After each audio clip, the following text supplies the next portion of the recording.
Okay, let's go. Hi everyone. I'm live. So I'm checking out everything is working fine because today my first stream here. Everyone. Today is good. And I will try to don't have any technical issues. Okay. So my name is Nacho Riesco. I'm from Spain. I'm a digital sculptor focused mainly on jewelry designs, organic jewelry design, sculptural jewelry design. So I'm gonna be streaming here on the ZBrush Live channel, trying to explain my workflow about how to use ZBrush into jewelry designs. Of course, making organic stuff, all the stuff related to nature, human figures or animals or any other kind of designs, which is not so easy to make with regular jewelry softwares. And before that, I need to say thank you to Pixologic for allowing me to be part of the ZBrush Live stream team. So I will try to put my my techniques or my workflow for you to try, and I hope that you can learn as different things. Even if you don't worry about the jewelry design, maybe you can grab some part of my workflow, some ideas, or maybe I can help you on another processes. As a digital sculptor, most of the work that I do, maybe 80% of the work that I do is for jewelry design, as I said before, for brands, workshops, jewelers all around the world. But all the stuff related for 3D printing, for figures, collectibles, maybe around 10% or 20% of the commission that I receive are different than the jewelry design. So I like to cover many as more different commissions as possible. I'm not on the video games or on the film industry, so my knowledge is based on traditional sculpting techniques. So I most of the time I don't worry about topology and that kind of stuff, but all the kind of jobs that can end into a printer or into a CNC machine or for millet, it's able to do it with ZBrush, you know it. And most of the time I do different jobs than the jewelry design.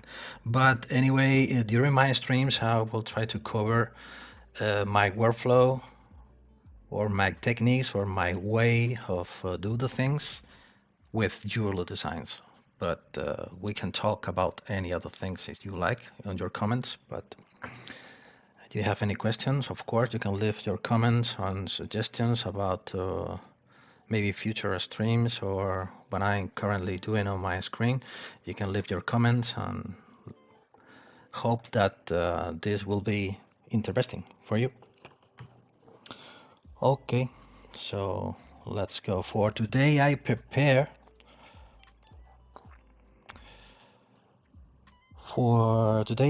one design I made. This is a sketch I made for today's stream. This is a basic jewelry design because my intention, my idea that I have is to sculpting with the manufacturing process in mind. So when we are creating the basements, we need to be careful about the thicknesses and the measurements, of course, and even at the end of the process, we will need to check the weight of the design, it is going to be cast in gold and silver, and it is going to have stones in terms of the final price of the product, of course. And this is the design that I prepared for this for my first stream. Maybe today is not gonna be possible to cover the whole process. We will try to make as more as possible for today, but let's see. Maybe today and maybe on the next stream will be finished, but maybe not today. So this is how I made this. This is just a sketch. As you can see for the jewelers that the stone is still haven't any grains or prongs. You still need to I still need to add it. It's just an idea, a rough idea of about how many stones can I put on the feathers, and that's it. On maybe I can put less or maybe more. Let's see. Once we have the final design, how many stones we can set. I will talk about my process about to make a stone setting inside of ZBrush. Of course, the only software that I use on my design of my current of my daily job is only ZBrush. I don't have any knowledge about any other software, even jewelry softwares. So I'm gonna try to develop as more as possible of ZBrush applied to jewelry design. And welcome to everyone. I think I am reading here your comments, so I will try to be reading all your comments on your questions. Welcome to all of you. I really appreciate that you are here watching my stream. Let's see if it's gonna be interesting for you. I hope so, but I will try to be improving during my future streams. So remember that today is my first one. So many people from all around the world. So let's go. So let's start working on the design. I'm gonna close this. I'm gonna import the image inside of ZBrush through the texture palette. So I'm gonna use this as my reference that I'm gonna use. I didn't said before that I make this. This is a sketch made with ZBrush. I made it yesterday, and I used the NPR filters to give it this kind of a sketch, hand sketch finishing. This is one thing that I love to create with my jewelry designs. The NPR filters are very cool to do this. So let's put it here at the bottom, maybe. So leave your comments and questions. I will try to read them as more as I can. I'm going to try to be more focusing on what I am sculpting, but at the same time, I'm going to try to read your comments. And because I'm not used to have so many people watching my stream, so there are many people down here typing his messages. So anyway, I will try to answer as much as I can. Okay, so let's start. I'm gonna start first talking about the ways that I have to control the measurements inside of ZBrush when I'm creating jewelry designs, because many people, mostly jewelers who are using ZBrush, they are very worried about the measuring system that ZBrush has. For me, it's not a problem. You can have under control the measurements during the whole process. Of course, the way of doing it is completely different, that you do it with a different software, and even more if you are using a CAD jewelry software based on NURBS or where you are using curves, NURB curves, and that kind of process. But you can control the measurement during the process. That's the reason why I put stones on my designs, to try to show you how can I control the stone sizes, the holes, the necessary holes for each stone, the size for the prongs, the thicknesses, the distances. Of course, in jewelry design, it's very, very important to have this under control. But you can do it with ZBrush without any kind of problem. Of course, your intuition, when you are a jeweler and you know that you are making something wrong, when you are making something very thick or very thin, you need to train your eye. So this is based on your experience during the time, and you're gonna get your eye trained, so you can recognize if one thing is gonna be too heavy or it's good enough or maybe it's too thick. But anyway, you can control it. inside of the software you needed to take a specific measure or a specific distance or a specific even as a specific weight. So the system that I use for control the measurements inside of ZBrush, of course, a well-known plugin that it is installed by default. It is the Scale Master, of course. The Scale Master is very important, and with the Scale Master you can work with a specific unit, and then you can give a specific size to a specific subtool.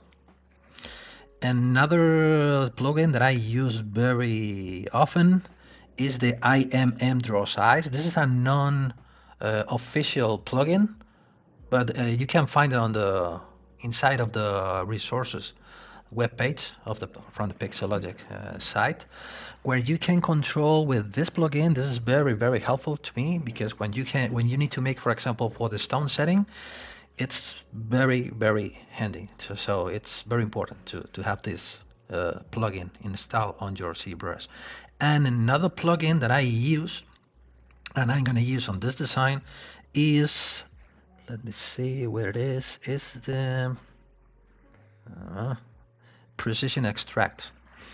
This is another plugin, external plugin, non-official plugin. Non-official means that it doesn't come with the installation with the default installation. You need to download it from the Pixologic site and install it on your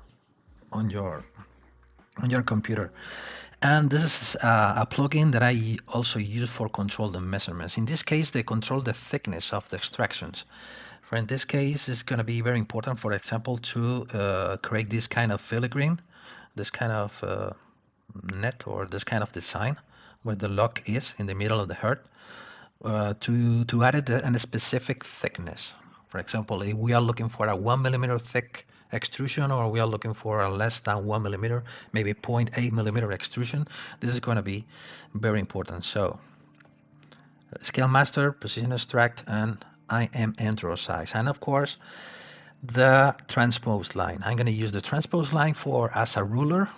So during the sculpting process, when you are creating jewelry, for example, when you are creating one space, then after it's going to be necessary to put a stones or to cover that surface with the stones. When you're sculpting that part of the design, it's going to be very important to know which is the space that we are creating. So we are going to use the transpose line to take measurements from point to point to know if we are going to have enough space for the stone settings, or we need to add more space, or we can remove space.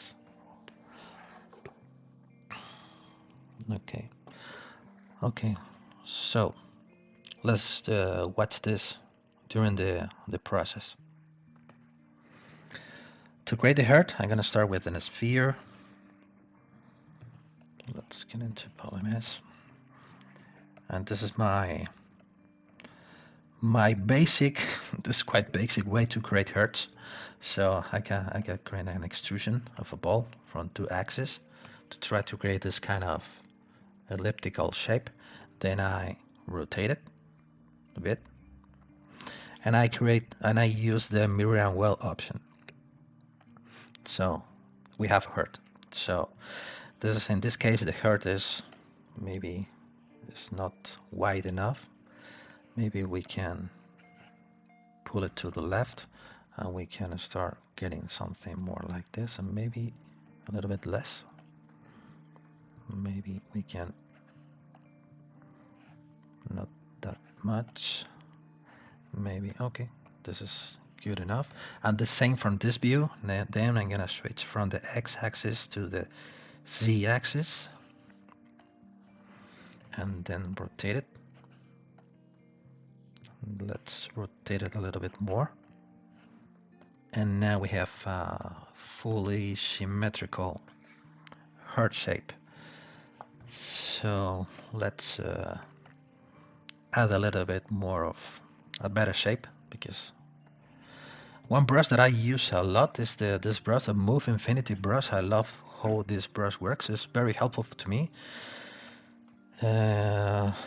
as even more helpful, you are making reliefs. And on future streams, I'm gonna make a relief, so I'm gonna explain you why this brush is so useful when you are sculpting reliefs. So, okay, let's activate the symmetry into axis to control left and right, and front and back. So let's try to create a more interesting heart shape like this. Let's just smooth out a little bit this part. Let's make it like this.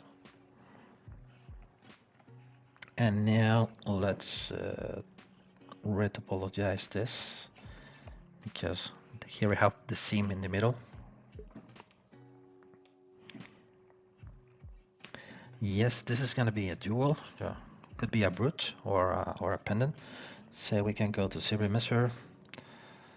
I used to set this adapter size to 0 to trying to get as more regular quads as possible on the mesh. And let's try to get the same amount of polygon. Click on here. So this is what let's try to polish it. Let's try to make it at the bottom a little bit more pointy, like this, a little bit more narrow here at the bottom. The smooth brushes that I use, I don't use to use this default smooth brush. A smooth brush, I like to combine the smooth peaks or the smooth valleys brush. So depending on if I want to smooth peaks or valleys, of course.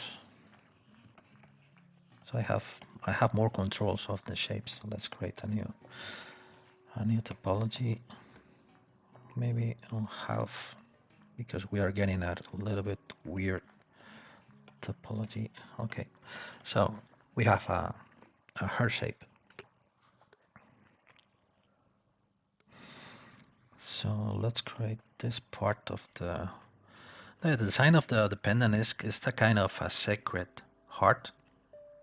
It's just the reason why we have the flame here on the top, but it's not 100%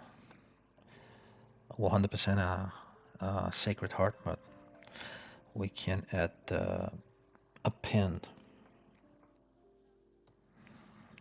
a cylinder. Okay, before I pen the cylinder, let's say I'm gonna remove it, because the first step to take is to start taking the decision on how big this is going to be, because from the beginning it's going to be necessary to start with real measurements. And with real measurements, I mean with the product final measurements. So as I said before, I'm going to use the scale master. Now it is a tiny heart, just 1.5 millimeter 8. So maybe I'm gonna make it, I'm gonna try to track my caliper here of my ruler. Maybe we can make it 18 millimeter or maybe 20 millimeter high. Let's see if I change this. So now it is 20 millimeter high. Just for double checking, if we turn off Gizmo, we can use the transpose line as a ruler. And maybe here you have till the top of the heart, till the bottom here on your top left corner, you have the measurements in millimeter. This is 20 millimeter. So from now we can start taking measurements with the transpose line. So I'm gonna save this. Okay, let's pen now the cylinder. Now the cylinder is very small, so we need to make it a little bit bigger. let's put it here.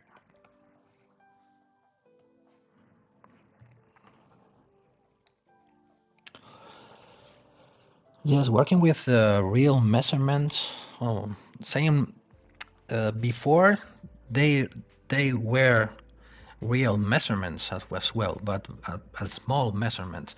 That's the reason why it's quite important when you are making jewelry is start from the printing measurements. When maybe we can use that way of call it.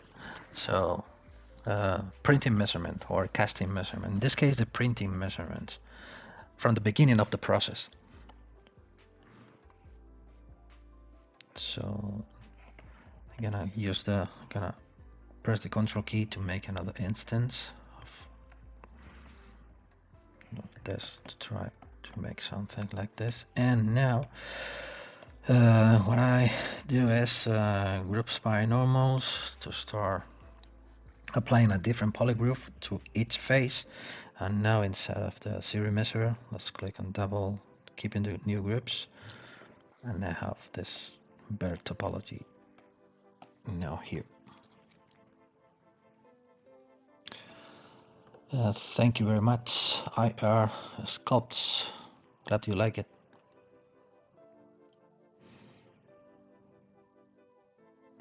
Okay, so let's follow.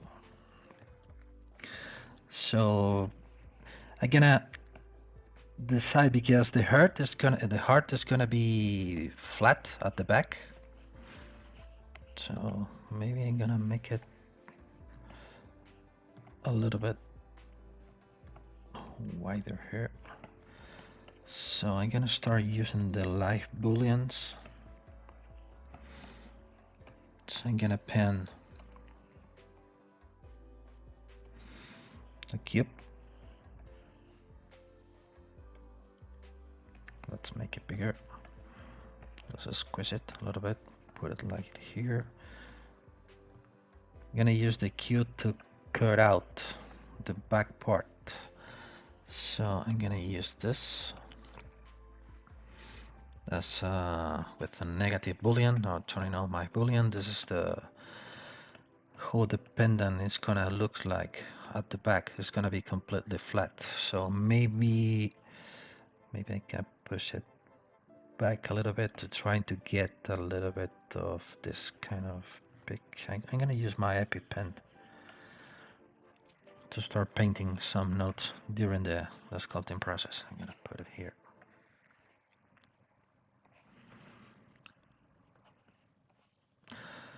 Okay, so let's follow with the loop at the bottom. Just adding the different elements of the design, like making a puzzle. So start adding different subtools. Let's append ring 3D. And let's make it here and here. And now we can control the measurements on this. So we can take the transpose line. Did you know that you can turn this off and you can press the Y? So now this is the thickness of this wire of the loop is around 0.3 millimeters. 0.3 millimeters is very, very thin. Maybe we can reach around 0.6 millimeter. Maybe instead of make it bigger, because the hole in the middle it is 1.2 millimeters. Yeah, maybe we can make it a little bit bigger, but not too much. Maybe reaching 1.5 millimeter.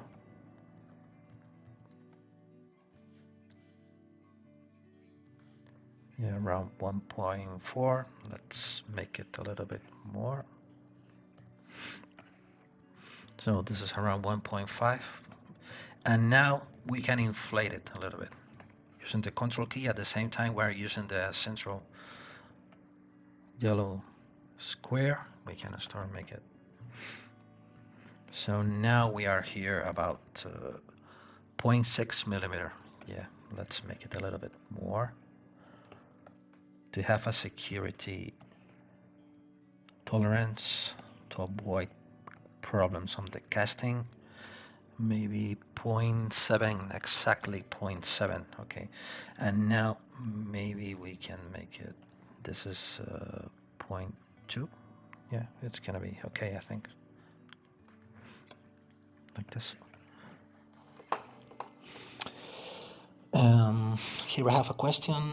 Thanks for doing the stream. Thanks to you for being here watching me.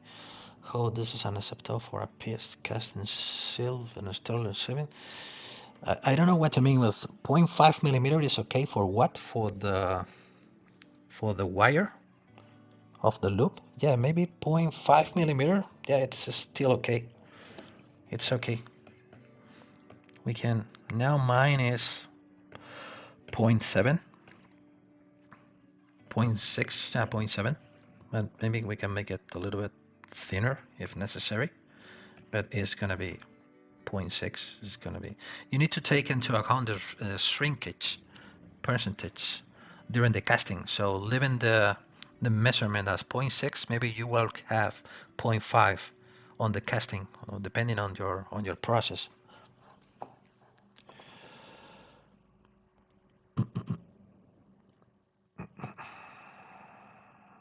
Yeah, we are gonna try to make regular streamings every week.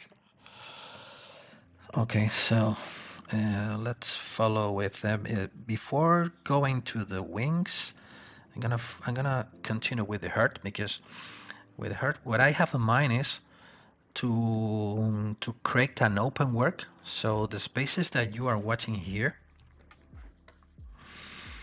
but the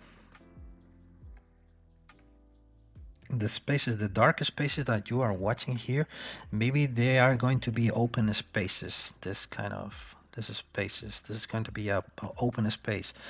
We can leave it open like a jail, and or maybe we can use this kind of gaps or spaces for enameling if necessary, or to put a stones inside. I don't know, maybe. But my idea is to leave it open, so like an open work.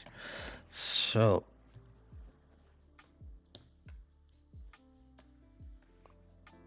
that's the reason why I'm gonna use the extract feature. I'm gonna use this. Maybe I'm gonna apologize again with a double amount of polygons to get them as more regular surface as possible. So let's start dividing the surface. When I am thinking about to paint a mask and extract the polygons, the mask polygons, I try to stay around half of a million. So if I click on divide one more time, so I'm over. I am almost reaching 1 million. Maybe it's gonna be good enough, but I try to stay between half of a million and 1 million when I am extracting forms from a mask, as I am gonna do now. So I'm gonna create this kind of frame at the border. I'm gonna turn off my symmetry on C here, like this. So we can check how thick is this now. From the border of the mask till the end. Almost 1 millimeter. Here we have 1.93. Maybe we can make it a little bit more, but not too much, to try to get something like this. And now we're gonna start painting this kind of filigree that we have in the center. Gonna make it a little bit bigger. Oh, and instead of this, I'm gonna put it here. I'm gonna try to replicate it using the same, working with the transparency like this. Here.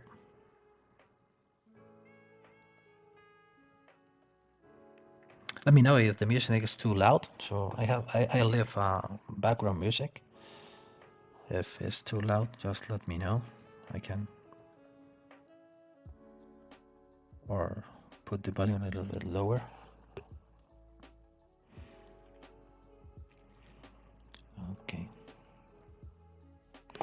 make it even lower on my headphones.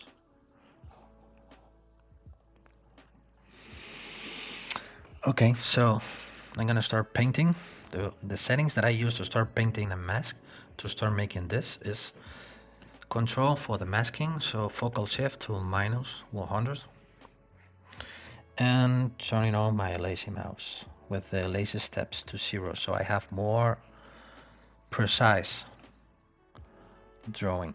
So now I need to check first.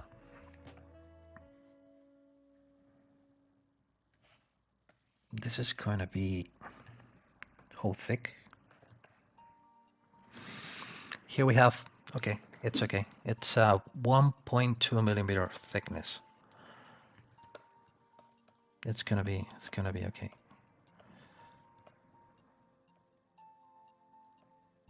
No, maybe we can make it a little bit thinner if necessary. Maybe I'm gonna make the image a little bit bigger to have more control, like this. Let's make it a little bit thinner, and now let's start drawing the heart. In the middle there is something like a lock, something like this.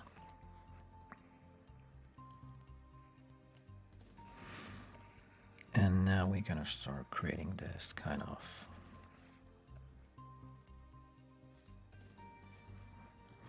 maybe the lacy radius a little bit, not so long, like this, and like this. This goes here. Maybe we can go here and go here. Maybe I'm gonna use this using this perspective.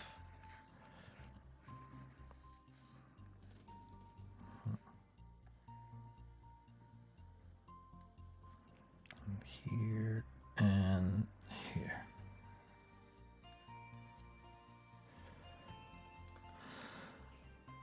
Okay, and we're gonna follow.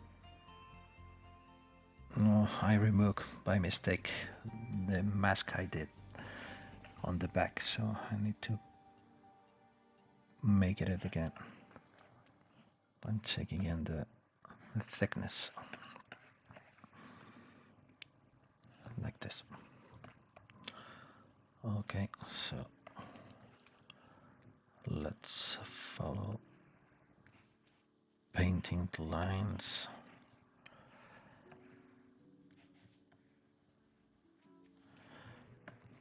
Like this.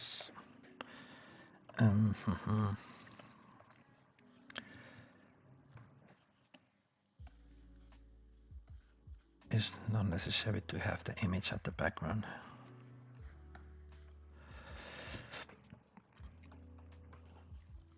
Thank you very much, Sambora. Julie, yeah. Thank you very much. So let's put it here, and then I'm gonna start doing maybe something like this, connecting the different wires. And here we can do some, let's see if I go here. Not sure. Maybe we can remove this branch, and maybe we can make it a little bit more at the back.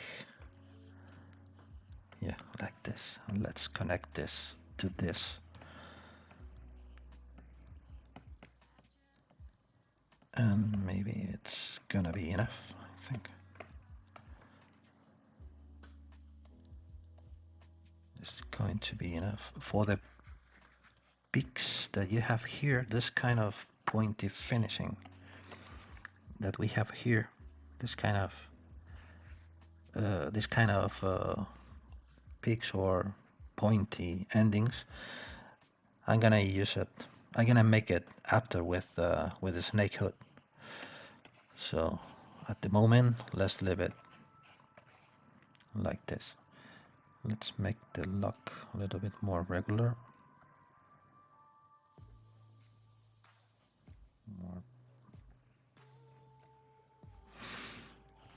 So now here we are having around 1 millimeter thickness. So maybe this is it's too close with this, because from here to here we have almost half of a millimeter. Let's try to open this a little bit more to get more something like this.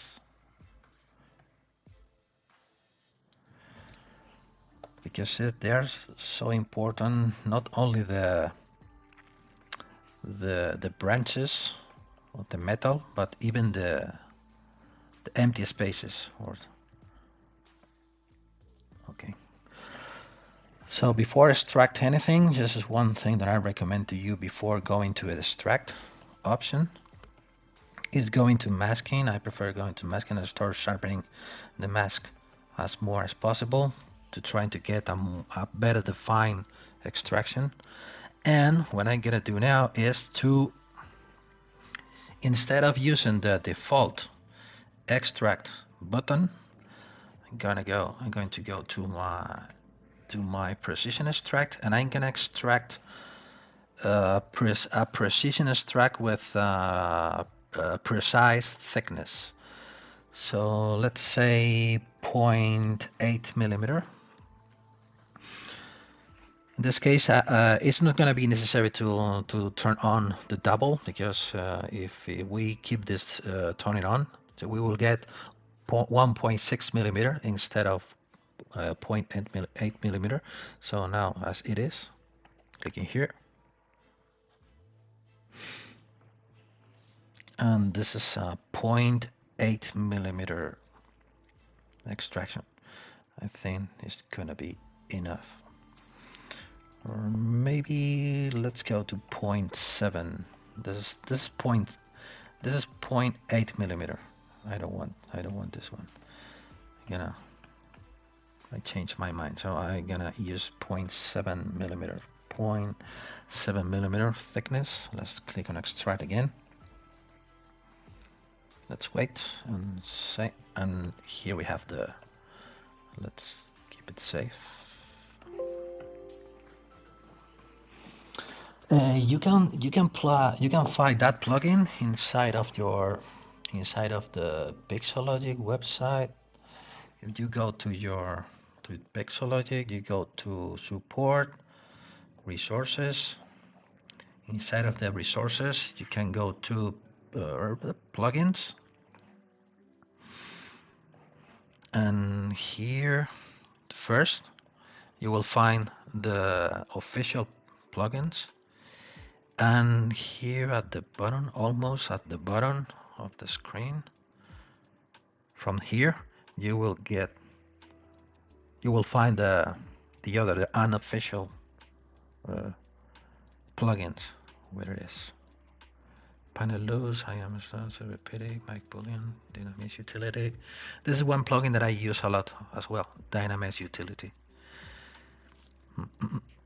Precision move, where it is the precision extract. Here you have the both plugin that I was talking about before, the IM draw size and the precision extract. So as easy as of clicking the download button, and it's yours. Yeah, it's a very cool plugin. This is a very useful for us which work with measurements all the time, creating jewelry designs. So I'm gonna try to polishing the faces. Another cool thing that like when you are extracting anything from a mask, you have 3 different polygroups: the front, the sides, or profile, and the back polygroup. So you can use the polish by feature option to start polishing this. to start getting the surfaces more flat. And one thing that I like is, instead of leaving the default geometry that you can see where the polygons here on the side are very long about the extrusion, I like to go to let's click on trying to get the same amount of polygons and keep into groups, and then start creating the series measure to try and to get a more friendly to a sculpt mesh.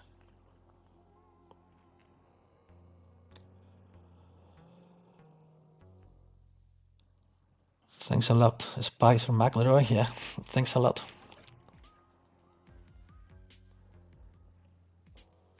Okay, here we have a much better topology to work with. Or even we can go now to polishing and start polishing a little bit more the corners to start getting more not so sharp edges. So here we have this is going to be this part of the heart.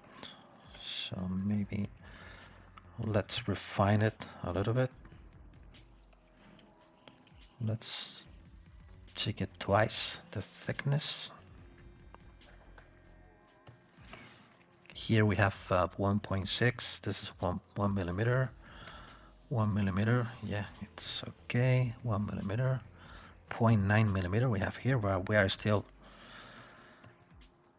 on a safe place. If we are 0.9 millimeters, is still okay for casting. And what we can do now is start making some sculpting on the surface. Gonna use the move infinity to start creating a more pointy, to make it more pointy at the end. And let's pull it down the loop a little bit. There you go. So, and now I'm gonna use the snake hook with the acute curve feature to start creating this kind of pointy things here.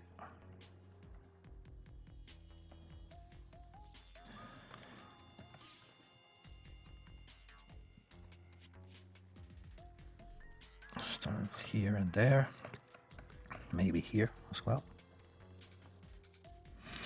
One thing that we can do here, this is the reason why it's so important to use the Move Infinity brush. This is the reason why I love it, because you can noticing now what is happening here, because I am using the snake hook. I am pulling only this part of the surface, and you can see what is happening at the bottom. But the cool thing about this brush, the Move Infinity brush, is if I use the same settings as on the snake hook, now with the acute curve, I can, we are moving this both sides of the mesh. We are using the front and the back at the same time, because the brush works on the z-axis. So it's like working with, or at least my opinion of the way that I watch it, is like working with a fake symmetry, because I am working at both sides of the mesh at the same time. And I'm gonna repeat it all with the Move Infinity brush, because with the finishes is much better. So same here, same here.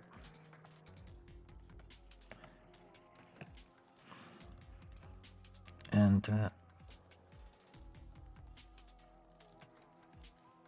see here, let's smooth peaks a little bit to smooth out a little bit the edges.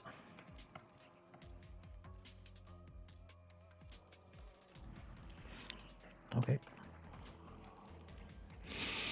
Where you get the Move Infinity brush? This is the Move Infinity brush. It was an addition. Maybe it comes 2 versions before, maybe, if I'm not wrong, but you will find it here on the default brushes. Those brushes, the M is there, is here, the Move Infinity brush. Move Infinitive depth brush. This is a brush that I love it. Maybe it's the one of the latest addition that I use the most on my daily work. So the same here. I'm gonna make some adjustments here. It's time to turn this off. And this is a way to, for example, to start the profile that we are having here on this design is something like this. We are getting this profile. It's something almost a square, and maybe would be better if we are change from this to try to getting more something like this, a little bit more rounded, not so square. So how we can do that is start playing with the polygroups. What I do is Control Shift, isolate this polygroup, and now with the grow options, you will find it here. On the preview, no, not on the preview. This is visibility here. You can start clicking on grow, and so you will start growing the mesh based on the topology, maybe like this. Now Control W to create one polygroup, and now if we use the polish by feature, we will get more rounded finish it instead of so sharp edges. Let's follow playing with the move infinity and acute curve option to start opening this space a little bit.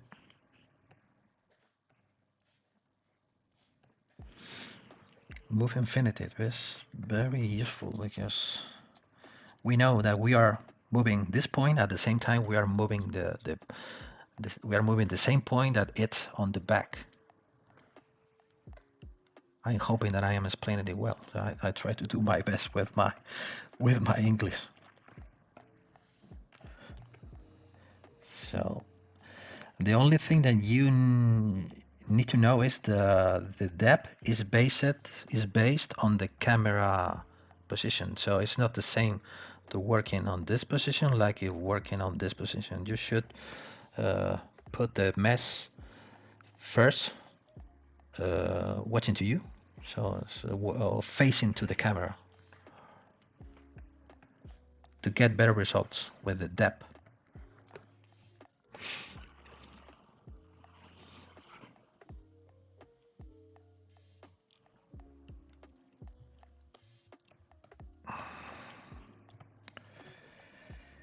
Yeah, same thing here.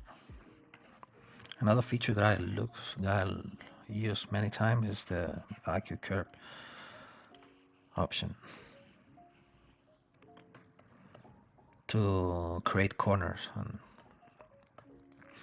for example like this here. Let's make it like this. And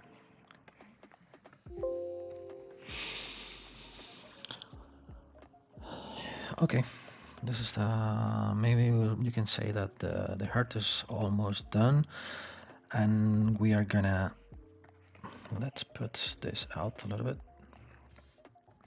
I'm gonna add the little balls on the edge. They are very common on your designs. You can do it using the default IMM primitives, selecting the sphere, and instead of start inserting the spheres one by one, you can turn on the curve mode inside of the curve options. So now we are going to be able to start drawing a curve, and if we start drawing a curve, and when you are out of the model you press the shift key, you will get something more like this. Now we can play a little bit with the depth. Shift key and now bigger size. Let's make it bigger. Okay, like this. split max point, and here we have this kind of finishing here. I'm gonna start making the flame. For the flame, maybe it's gonna be useful to turn the light booleans off. I'm gonna pull up a little bit this square. For the flame, I'm gonna use instead of grabbing a sphere and start sculpting the sphere, start carving and start pulling the polygons to start creating a flame shape, I prefer to use the curved tube snap brush, this brush.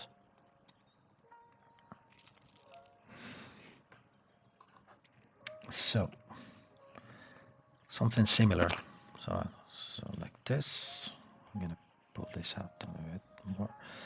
So let's create one flame like this. Split mask point, and now I'm gonna start duplicating. No, you're not. You start duplicating this. Okay, let's make it bigger before I start duplicating anything.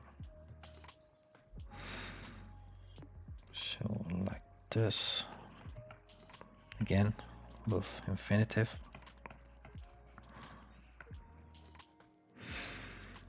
So let's make another duplicate. Let's rotate it.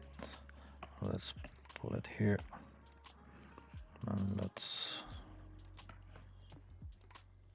here. Let's duplicate it again. Like this. Let's click on auto groups.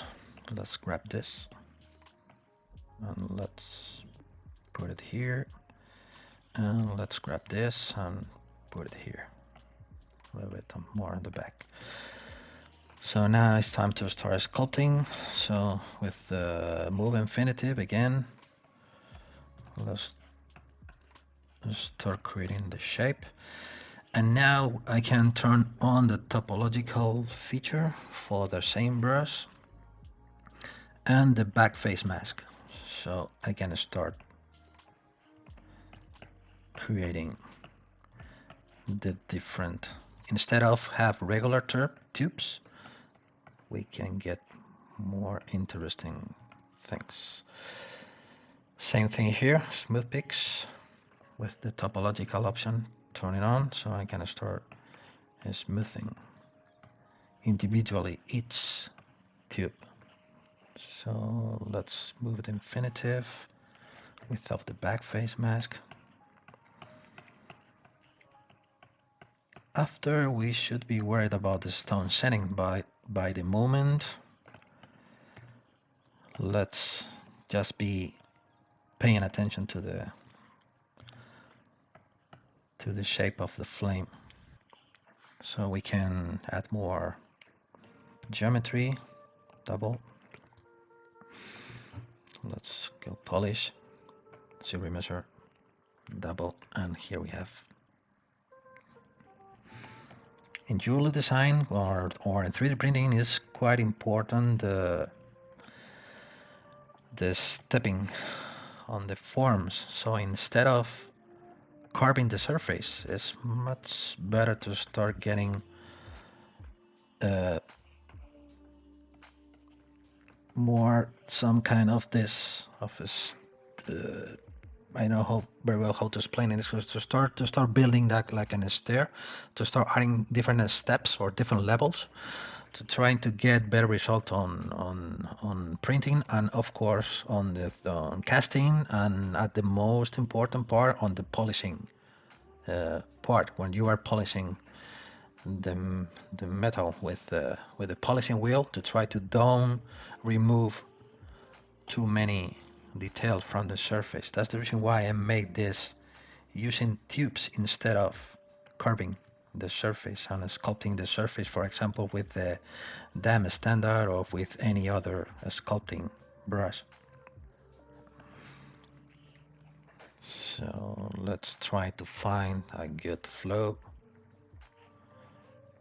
This, don't make it too pointy, because when we are creating jewelry design, we also need to be thinking about the wearability, how comfortable the product is going to be when you are wearing it. So let's put back face here. Let's turn this on. Maybe I should like this.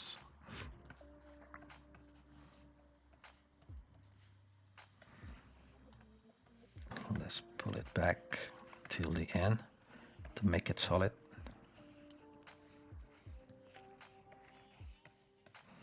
Like this, and like this. This is going to be only necessary to all two groups again. Maybe this one. Pull it back like this, and you pull it back. Now you. Now it's completely flat on the back. Let's create a new mesh with the making jewelry for Melbourne. Yeah, using sub D mix, but you are in a yeah. I'm not in an upper level. Maybe see making jewelry with ZBrush is be on a different level, because the way of working is completely different. The sub D way of working, I think that you are very limited when you are trying to create more complex things, or even not so complex, but to give him a more organic or more artistical finishing. You can do organic things with the sub-D process, but the results, they are not so good. And trying to do the same with ZBrush. Well, yeah, well, life with Steph, Mauricio Vargas, is cool. You make you have a portfolio? Yeah, sure. Well, I can show you my. At the end of the stream, you will see my social media references, but you can go to my web page. It's here somewhere. Here. If you go to Nacho Riesco, it's Nacho Riesco. I'm from Spain.com, and here if you go to my gallery, you can see here you can find digital renders or finishing pieces. So this come here. This is some of my designs. The designs that are I made them, so I'm able to make it public. Most of the work that I do, I'm not allowed to make it public. So, and also here inside of the cam and casting, I have some printings or even casting or finishing pieces. So go there and you can see some samples of my work. Thanks for asking.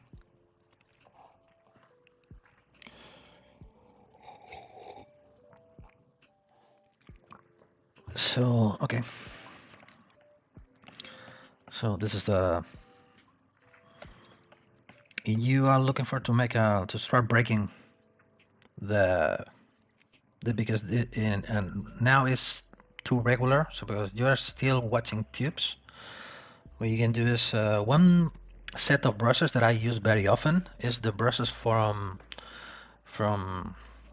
I'm not sure I'm going to know to pronounce it well. His name is SK Brushes. Is Sakaki Kaoru. It's a Japanese guy who made a very cool set of brushes. And I only use 1, 2, 3, 4 of his brushes, or 4 of his brushes, which are very cool. I love them, and I'm very used to use them. In this case, I'm going to use the SK slash is something like a dam standard, so you can start carving the surface, and when using with the Alt key with the Z add feature, you can start creating this kind of crisp edges, or you can set the tiles, the alpha, from 1 to 2, and now you can start creating even more interesting things on a flame. Of course, here we will need more polygons, so let's click on divide first. Let's isolate this to try to get an example, and now you can start getting this kind of finishing. In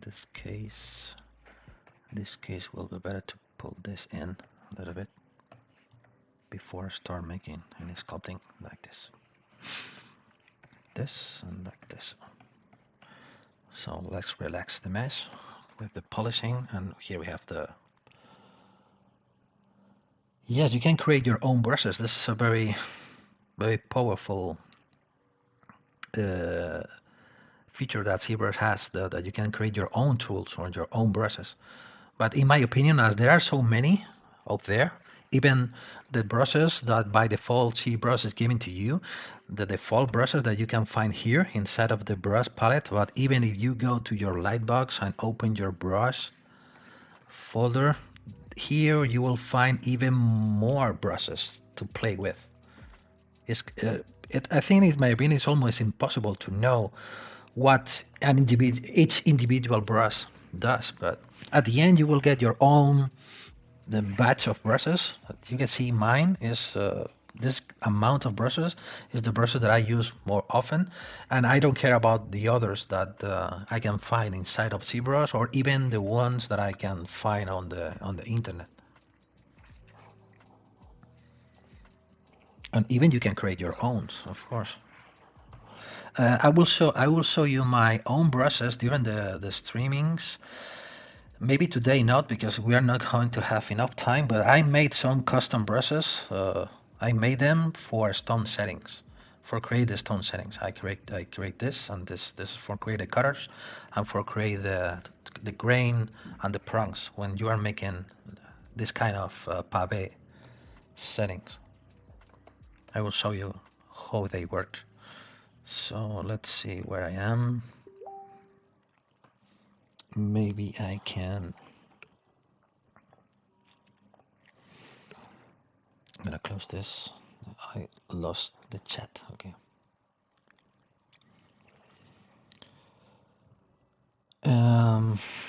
So how do you predefine metal or gold thickness for different diamond settings like pave?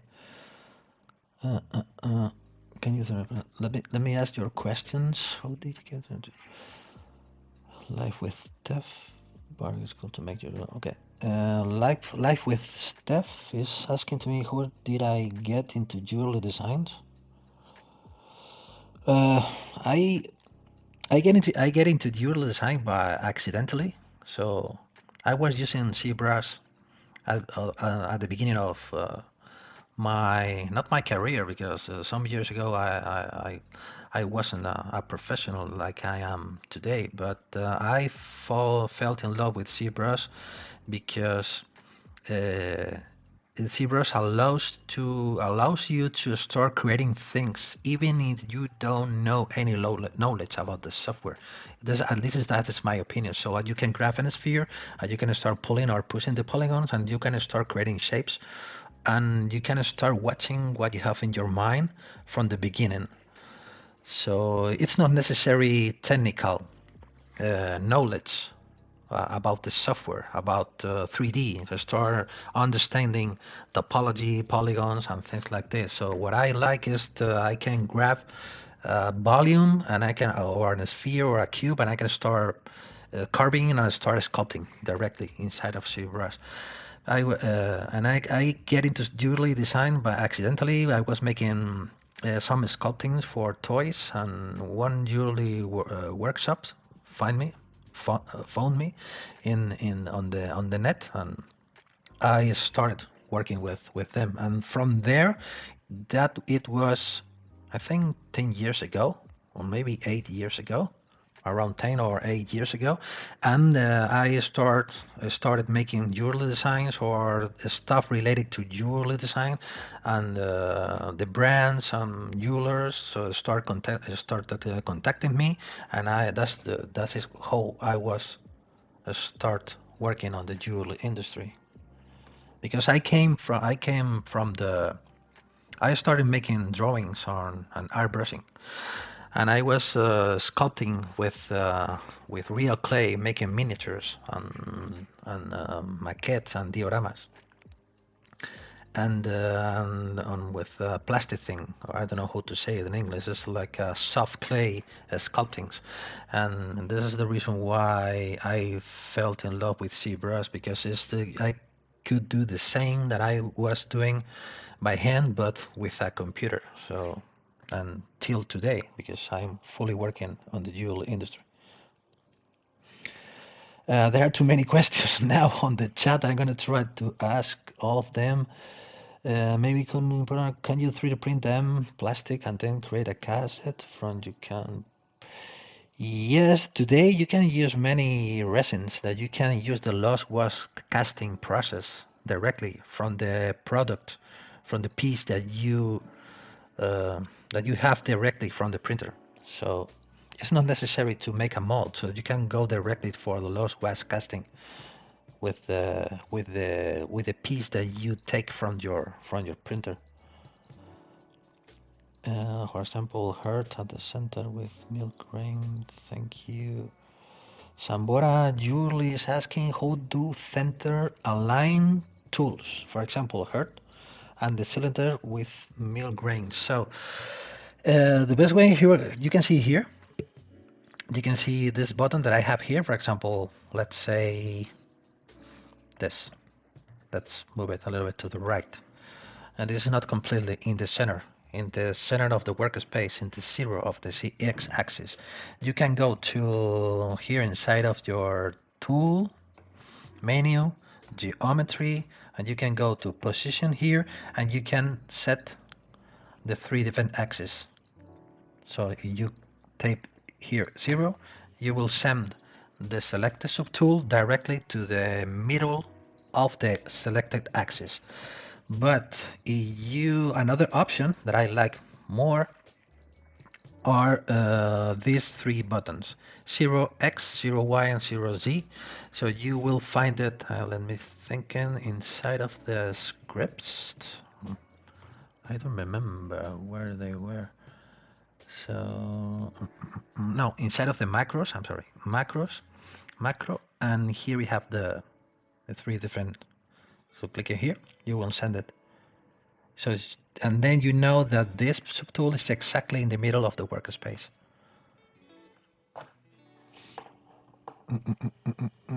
What should be the best way to give initial shape to pendant or any type for jewelry, CD molding, or panel loops?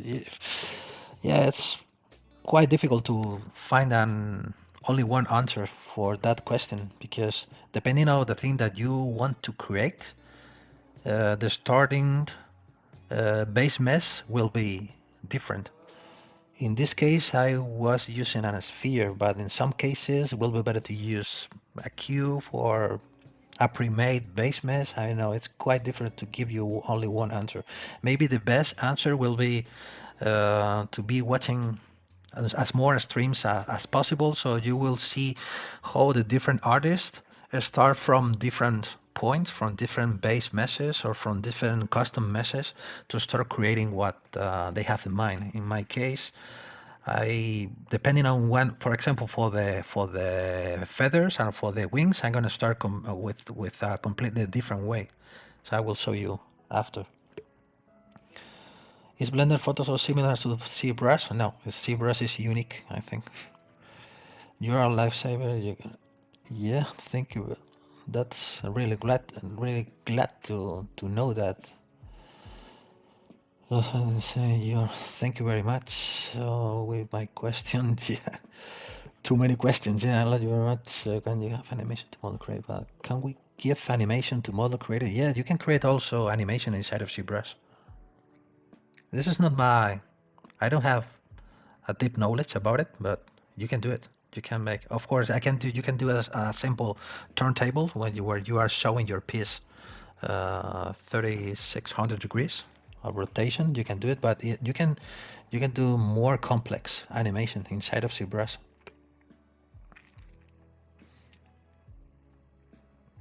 How do you predefine metal or gold thicknesses for diamond settings, pave or channel or prong settings as well?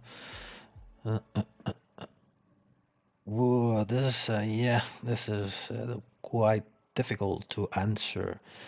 You are asking how do you predefine metal or gold thickness for different diamond settings like pave or channel or prong settings, or we do it in Rhino or Mat. No, you can do it inside of ZBrush. I think uh, the best answer that I can give you is, as I working for jewelers, I'm not a jeweler, so I'm a sculptor. So if I am creating some technical jewelry stuff, the best is asking to the professionals. So if asking to the jeweler, or in this case, asking to the stone setter. So you need to put stones here. If you are thinking about which is going to be the best thickness I need to set inside of ZBrush to get a good stone setting, before do anything, start asking to your jeweler and to the stone setter and say, and then you will get the answer. And I will show you how to do this inside of ZBrush. I know that you can do it in Rhino or Matrix, but the objective of these streamings is trying to do the same things inside of ZBrush uh, than you are normally making it inside of your CAD software. I'm gonna explain that with the feathers. Okay. So this is what we get. So before I start thinking about the back side, let's follow working on different parts of the model. Let's start with the wings, right? Let's turn this off. Let's make it this a little bit wider, because I'm gonna use the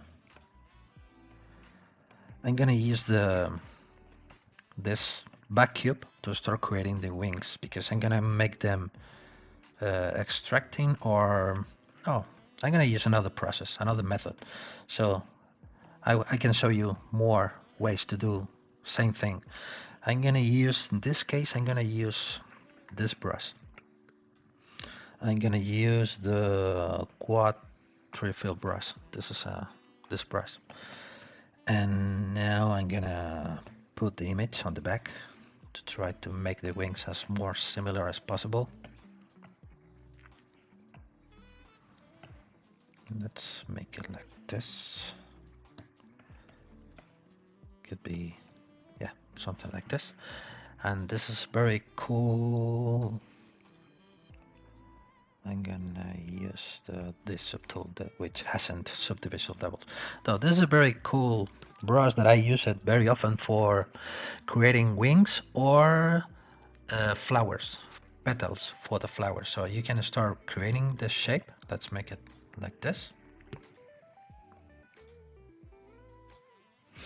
Releasing the pen, and you will get a piece of geometry with the shape, with the right contour that you were drawing before. So let's repeat it. So let's start here, here, and here. And this is what we get. Let's make it. Let's come back here. And this is, we need to split that to get it into a different subtool. Split, doesn't matter, like this, here. And let's put it here. I'm gonna still using the back face with the light boolean to see how far I can go with the, and there you go. Something like this. This is the piece of geometry. This is going to be the base mesh to start creating the base of the wings. To get the spheres around the cylinder. Okay, so you're asking what tool did I use to get the spheres around the cylinder? So if I go, let's turn this off. Let's come back to the cylinder. I used the default IMM primitives, but with the curve option active. So you need to go to the stroke, to your stroke menu, open your curve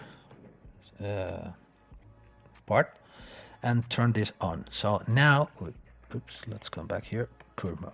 So now you're going to be able to start painting a curve with the spheres, but to grabbing the spheres around the cylinder, you need to start drawing your skulls and your spheres, your balls, and when you are getting out, press the shift key, and you will make a sometimes I don't find the correct words in English. It's like a lace, or I don't know, to grabbing the like this, or for example like this, or if you're drawing into this direction, you will get more or less something like this. Shift key, and there you go. So you are looking for bigger spheres.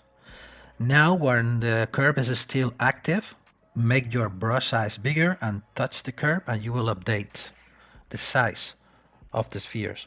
So you can use this process with all of the curve brushes. For example, if we have, let's see, let's select another one. Let's say curve brushes, C. No, I'm gonna find another one. Much better. Just curves. This one, no, this is not the curve I'm looking for.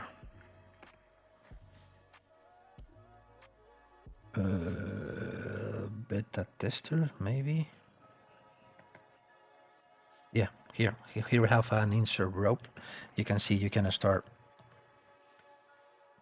creating this. So you can start shift key, and then you will get a rope around the cylinder. This is not a good example brush, so let's come back. Let's say, for example, the curved tube snap. So you can say this, and then you will get something like this. Instead of start drawing and following the contour to grabbing completely the cylinder, so you can start painting the curve, and when you are getting out, shift key, and now you will get, now then you can release the shift key and you will get this. Yes, I use the scale master a lot.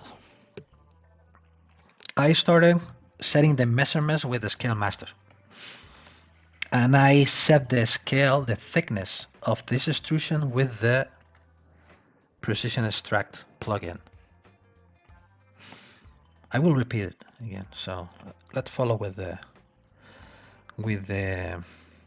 topology that you have here with this brush is very strange or very weird, because you have a combination of triangles and quads on the sides. I prefer to transform it, or even transform it. Let's follow working with different processes. Okay, let's go with move infinitive, and let's start giving some movement to this. This is another usage, another application of the move infinitive brush, because we are working from the side. We are working on this point and in this part of the model at the same time with the move infinitive brush. It's not necessary to work with symmetry. So let's bend it here. Let's start bending here, and now let's start to, because this is gonna end at the back, and let's rotate it a little bit like this. Yeah, it's gonna work more or less something like this. We are just creating a base mesh, right? Let's apply some polishing to start relaxing. Just start relaxing the mesh a little bit like this. So if we want to know how thick is this, we are worried about if we are creating the right thickness, or we are using the right thickness to avoid problems on casting or even on the stone setting, what we can do is to start taking controlling the measurements with the ruler or with the with the with the transposed lines as I did before. So let's go in here. Let's go to the ruler. Now we are working here about 0.5 millimeters, a little bit less than 0.5 millimeters. So maybe we are in a safety place. So this is not too thin. Maybe it's gonna be a bit weight, a bit heavy, but we're gonna check this out after about the weights of the design. But this is going to be a very small design. The heart is 20 millimeter high. From okay, no, not the heart. The heart with the flames, it is from this point till the bottom of the heart is around 30 millimeters. So it's not very, it's not a big, it's something like this. It's a small piece, and the interior of the heart is gonna be empty. So we're gonna remove a lot of weight because we are not going to make a solid piece. So this is gonna be, this is the idea. This is the idea of the design.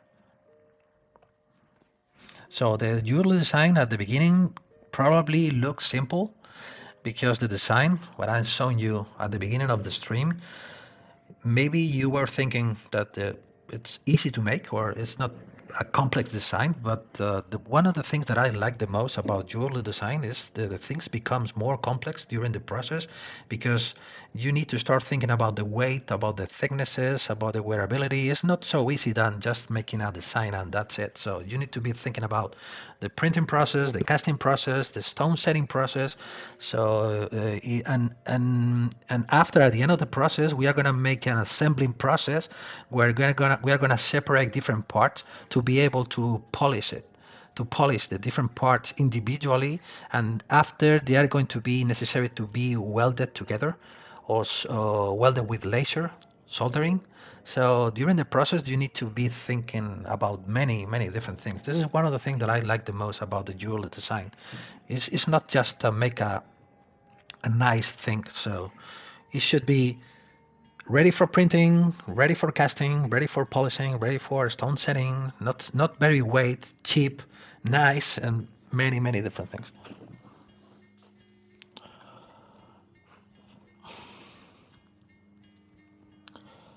Okay, let me read your questions. Yes, so let's follow with I'm gonna use this part. I'm only gonna create one wing. After at the end of the process, we're gonna make the other one, the opposite one with the mirror option. So still 30 minutes left for. So I will continue on my next stream. I will try to completely cover the whole process.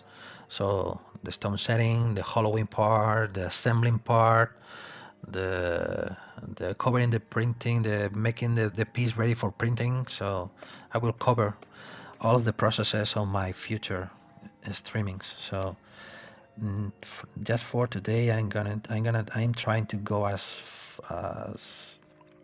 far as possible. So okay, so let's start sculpting here about the upper part of the wing. So I'm gonna add more thickness using the back face. Just start adding more thickness here. I use a lot the back face mask, not only for protecting the back part of the mesh. I use it very often during the sculpting process. So I'm gonna start using my Sculptris Pro.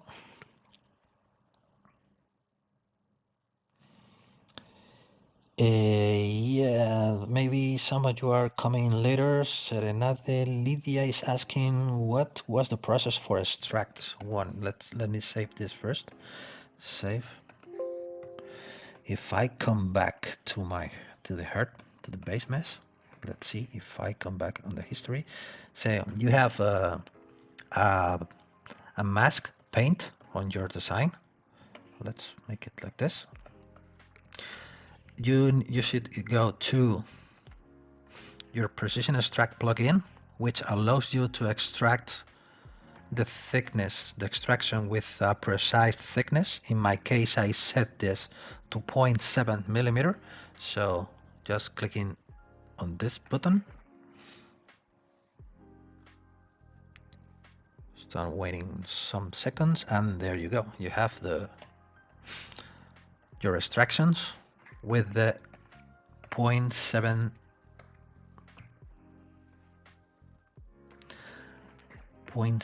millimeter thickness. From this point to this point, 0.7 millimeter thickness around, yeah. Here you can read the measurements. In this case, we have a piece of a subtool with this kind of open work with a 0.7 millimeter thickness. That's the process. Paint a mask, go into precision extract, set up your thickness, and then click on create precise extract, and you will get your extraction. I'm gonna get rid of this.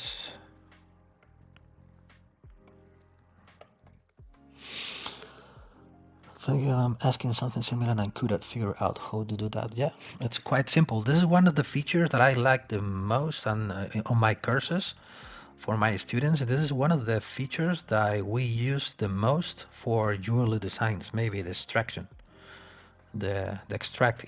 But instead of the default extraction that you will find it here under the subtool menu, if you install this plugin, you will be able to extract with precision, with a precise thickness. And this is going to be very handy for many different things on jewelry design. So let's come back to the wing.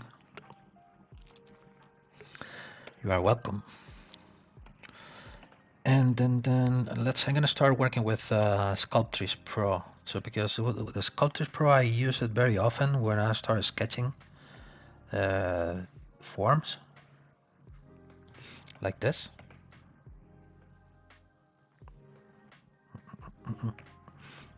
I need to turn this off to be able to use the Sculptris Pro, so I can start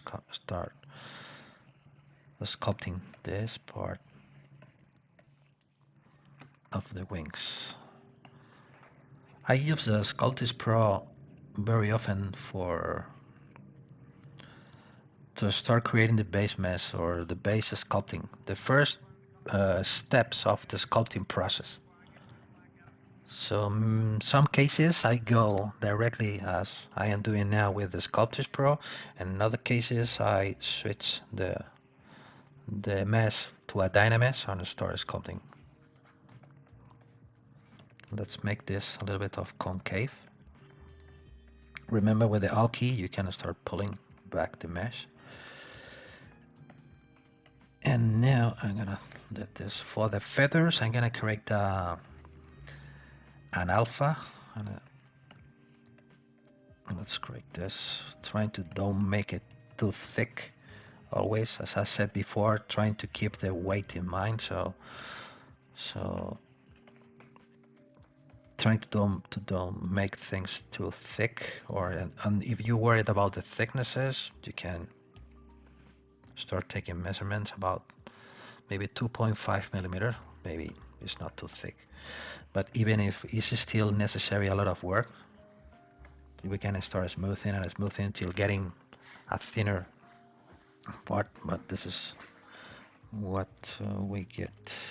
Another very cool thing that I love about Sculptris is it's very easy to use it as an eraser or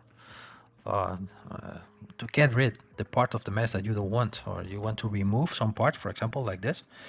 Just smoothing the surface, you can removing the unwanted parts very quickly. So it's great for sketching or for start blocking your base mess. It's very, very useful. So let's create, this is going to be the,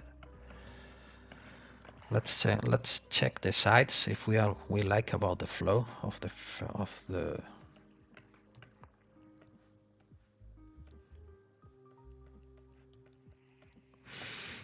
maybe for the next day I will be more focused about the wings and about the stone setting of the wings, because for today maybe I'm not going to have enough time to start explaining how to create the stone setting. I will make it on the next stream. I'm happy that you are learning new things. That's the reason why I'm here, trying to explain what I'm doing or trying to give you different ideas or different way of working. The erase with the sculptures. You use the smooth brush. Yes, the smooth brush, you can erase what you want. So the only thing that you should know is that as bigger the brush will be, your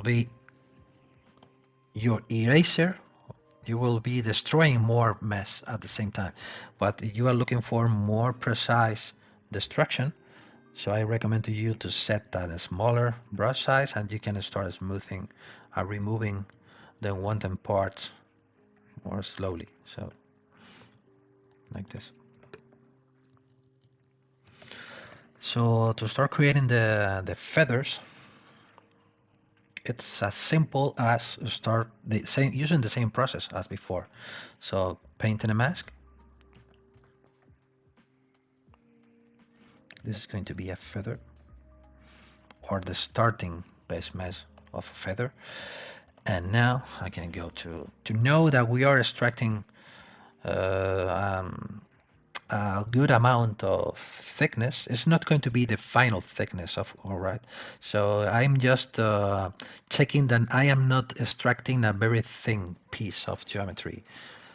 So because after I will need to start sculpting or start creating the shape of the feather, it will be necessary to pull out or pull in the feather inside of the base of the wing. So, but as a starting point, it's going to be important to extract the polygons with right thicknesses, not too thin and not too thick. So that's the reason why it's like with when you are making jewelry by hand, and you start making something, what you do is you take your piece of metal and you know how thick it is, and you know that this is going to be all right for the purpose that you want. So it's not too thin and it's not too thick. This is the same concept here. It's not just press and extract button and that's it. So it will be better if you go to the precision extract, and for example, if we are looking for to set the stones here, maybe we should go around 1.1 or maybe 1.2 millimeter to have enough thickness to set the stone inside of the metal. But around 1 millimeter, it's okay, because after we can make it wider if necessary. We can make it thicker if necessary. But trying to stay in the middle. So maybe 1 millimeter for as an starting base mass for stone setting is going to be okay. So let's precision extract, and this is what we get. And remember that we are creating this thickness. We are creating this thickness, but also we already have this thickness. So if we have here 1 millimeter and maybe we have 2 millimeters, we are creating a 3 millimeter thickness piece. So there's just things that you should take into account during the designing process. But anyway, this one, the feather should go, let's go here a little bit more like this. So it will be inside of the,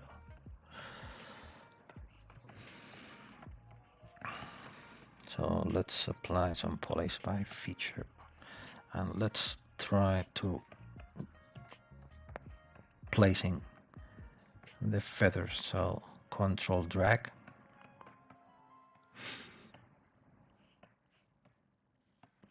another feather. This should be above or something like this. Then control drag, so we will get this.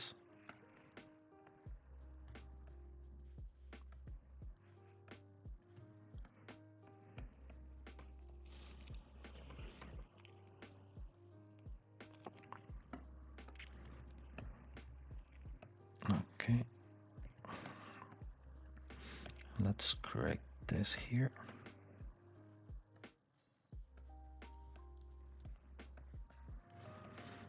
Let's create this one here to try to get a good flow of all of the feathers like this. Maybe here we have one. Let's make another one. Let's make it longer.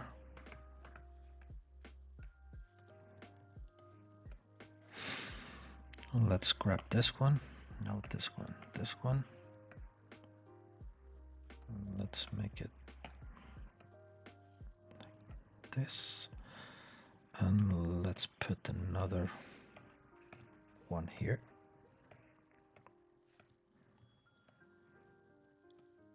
Okay, we have 1, 2, 3, 3, and 2. Okay, that's it. So what we can do is to start using the move topological brush to start pulling in or pulling out the different feathers to start.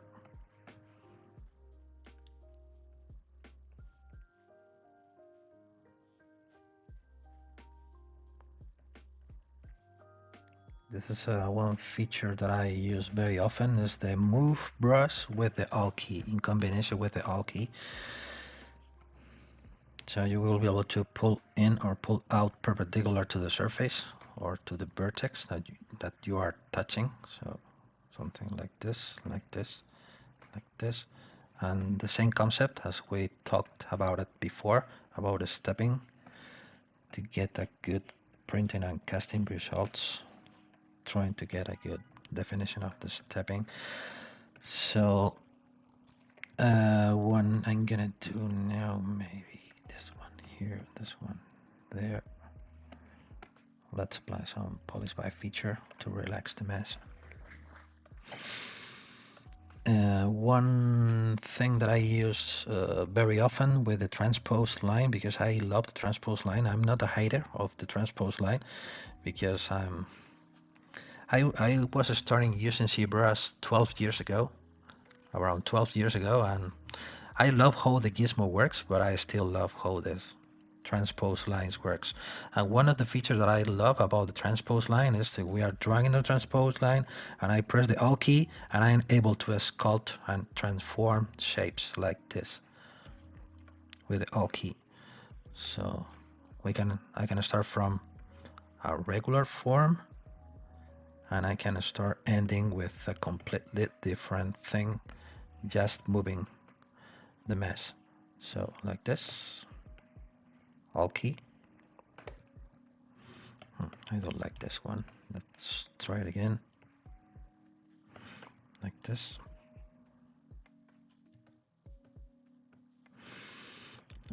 For example, this one. Like this. This one. Only the finishing. This one. This one.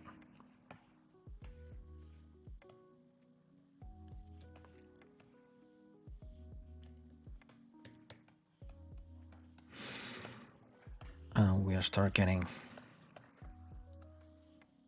the feathers.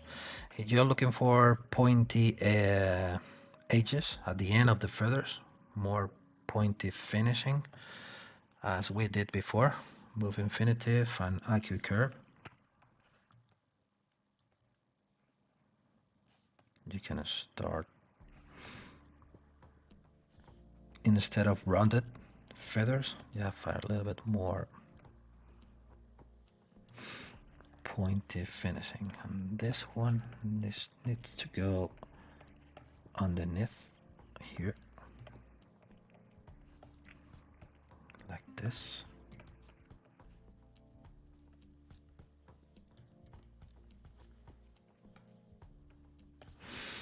Okay, let's save it. Okay.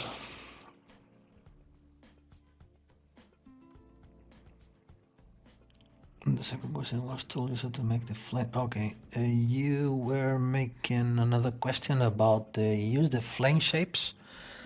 I was using the clay tips, this one. The only thing that you need is a flat surface. In this case is the cube that I have on the back. And you start creating your flames like this. For example, let's create another flame. So for example, if you're looking to start creating flames, this split mass point. So you have a tube, so you can control drag and start repeating the tube, for example, like this. Control drag, and now you can rotate it in this way. Yeah, come here. Yeah, like this.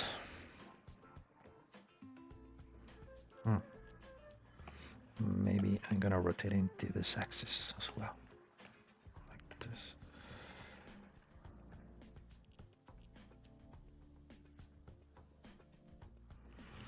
Like this, and like this. It should be on the back.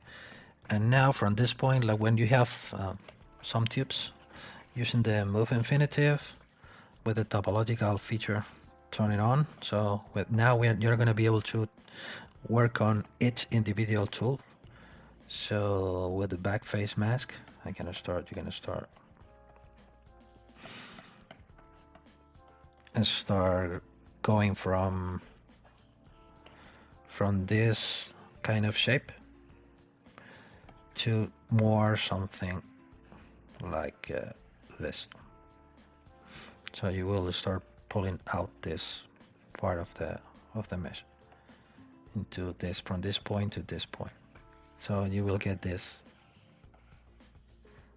here thinner, here thicker. So same.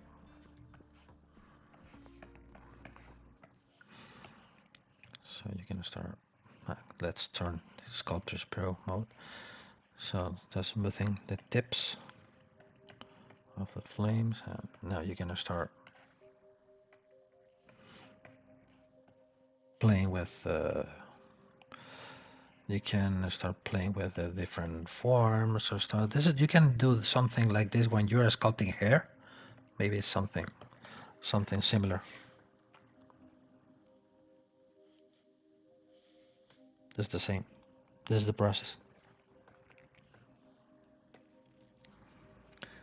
Let's delete this one.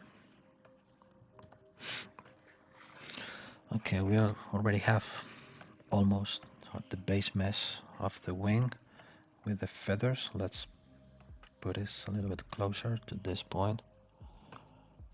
Thanks to you, I only try to find the right way. Maybe in ZBrush sometimes it's difficult to find the right way to do the things, because don't exist the right way to do the things. It's your own way to do the things, because this is the one thing that I love about ZBrush, is that just to try to find your own way to do what you are looking for. There are no restrictions. So with this is another thing that I don't like about the Jewelry software, because they are very restrictive about the tool that you should use.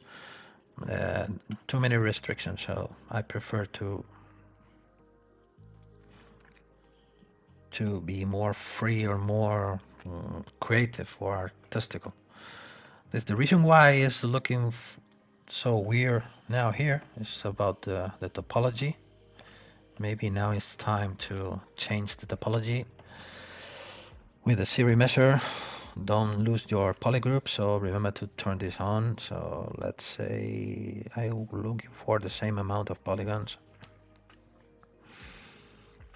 There you go.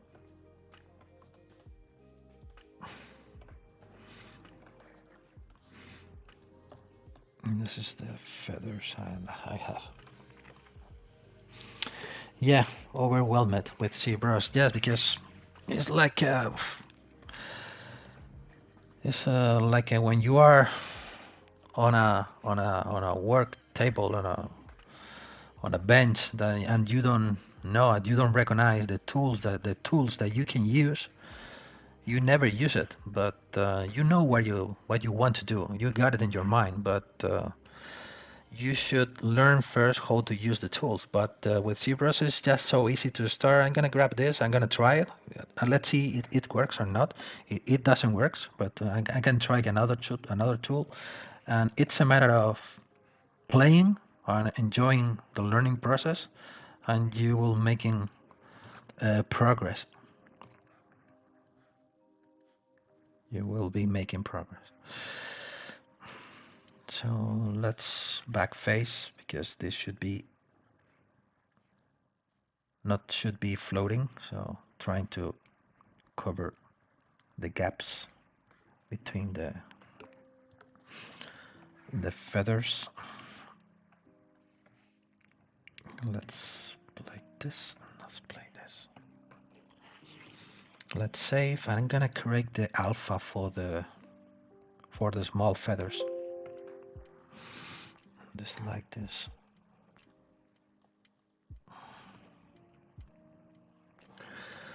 So I'm gonna try to start creating this alpha.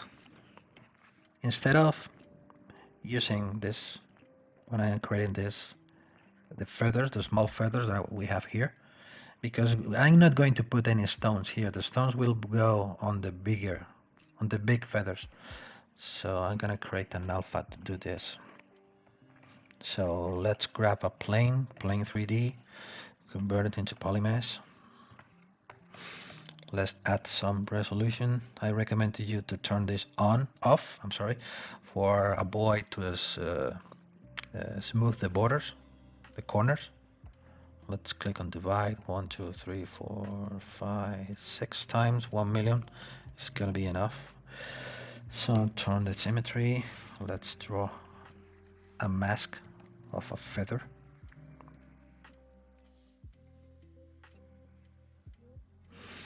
Like this. Blur the mask a little bit. Invert the mask. And let's put it here. Let's rotate it like this. Let's apply some polishing on the surface. We can, for example, I like to use the clay build-up without any alpha. It's just personal taste. So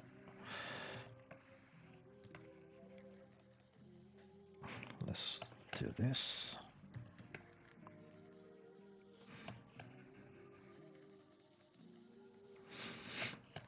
Just to make a little bit of concave in the middle, or convex.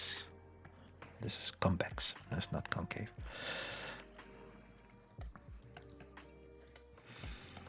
And let's grab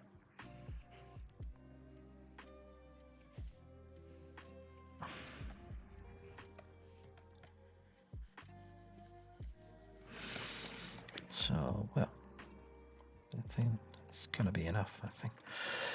And let's go to alpha, and from mesh, this is what first I recommend you to first, or this is my process, to select the standard brush, alpha, from mesh, okay, and this is, we have a 3D alpha, BDM alpha. So we can go now to the wing, and now it's gonna be time to get a good result, or even a better topology. Maybe I'm gonna convert it now into Dynamesh instead of Sculptors Pro. And I used to use, instead of the default Dynamesh settings, I go to my Dynamesh utility plugin, and I set the amount of polygons that I'm looking for. Instead of playing with the resolution, that you can play here with the resolution of the Dynamesh. I prefer to decide how many polygons I want to get for my Dynamesh. And with a mesh, which I'm gonna need to start sculpting some details on the surface, maybe 1 million is a good decision as an starting point. I used to turn this off and set up the blur to 0 because I don't want any blurring on the surface, and now create the Dynamesh. The good thing about this plugin, if I set the amount of polygons, here I have the right resolution for this amount of polygons. This is I prefer to use this Dynamesh utility. So now I'm working here with Dynamesh. So standard brush, let's change from drag rectangle. And now let's start dropping, adding more intensity. Let's turn this off, of course. So let's add more. Let's focus it a little bit less. Yeah. So let's go to alpha and flip it vertical. So now let's make it bigger. Let's put a feather here.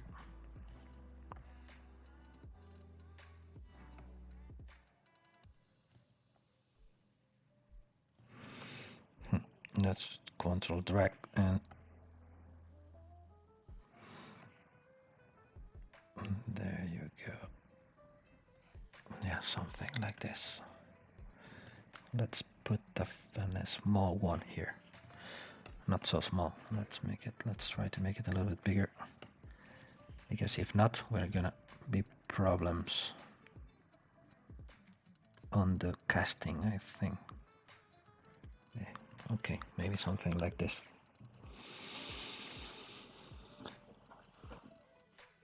Josera is asking me in Spanish. Thank you very much. Glad you like it. Well, in this case, this is going to be a very small pendant. I recommend to you to print it with a high resolution printer. If you are thinking about a resin printer, maybe a 0.3 microns printer should be fine. Formlabs, for example, or the Solus 3D printer will be nice. Or if you're looking for better results on the casting and even in home printing, maybe a wax printer will be the best choice, with better resolution and with less problem on the casting process. Or not less problems, maybe more possibility of success on the printing process. So yeah, more feathers. Let's come back to this.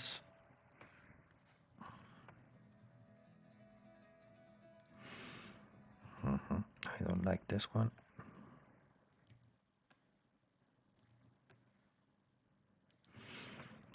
Maybe have a feather here and another one.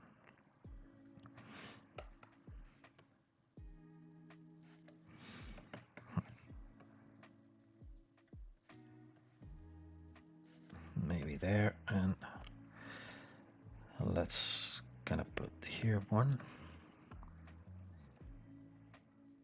And instead of this, I think for the feathers like this will be okay. So with on the butters, I'm gonna use a brush that I use very often when I make feathers like this, or wings like this. Is the slide brush. This light brush, this one. I know Dynamesh is a part of ZBrush. However, I don't know if the utility part is already. No, that you should download and install the plugin.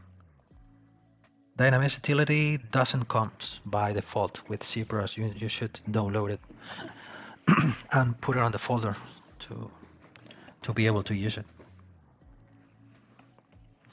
With the slice brush, I love it because you can start sliding the mesh like this, and you can start not here, maybe start sliding the mesh here. Okay, I'm gonna store my morph target first to avoid destroy. Yeah, maybe something like this. Maybe something like this. Start sliding the mesh here. And start this part, and this part, and this part, and this part, for example.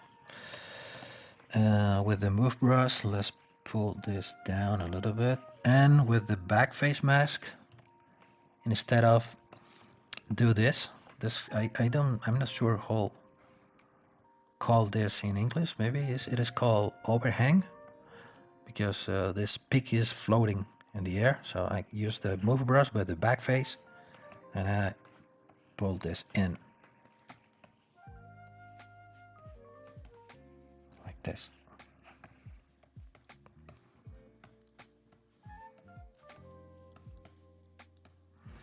Control drag to recalculate the mesh. And now is how important is to use the smooth peaks instead of the, because if I'm using the default smooth brush, because where you is, this is the smooth brush, if you can just start smoothing this, you're going to start destroying or removing this detail at the bottom of the feather. But if you are using the smooth peaks, you are only going to remove this part of the design. This is what I'm looking for.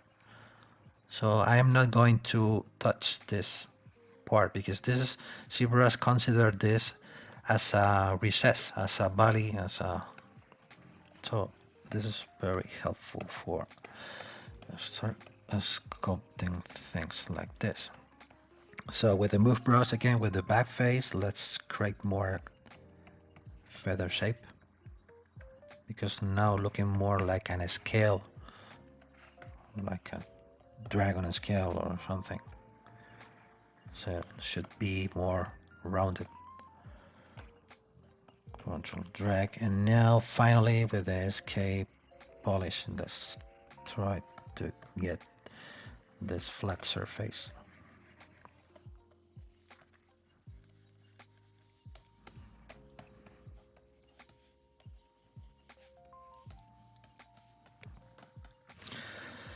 Another very useful brush when you are making feathers, you will find it here inside of the lightbox brush, and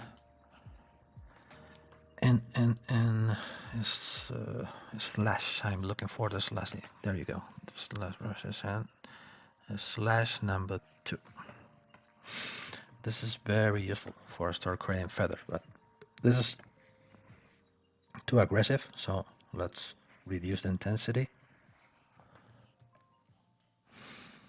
And then let's put here one. Let's put here another one. No, like this better. And maybe one here.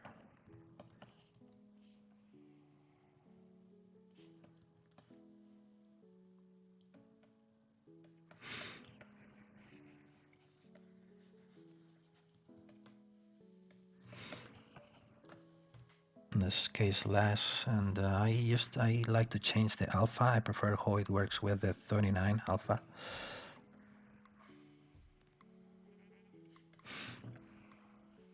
And you're gonna be able to start refining the shapes of the feathers.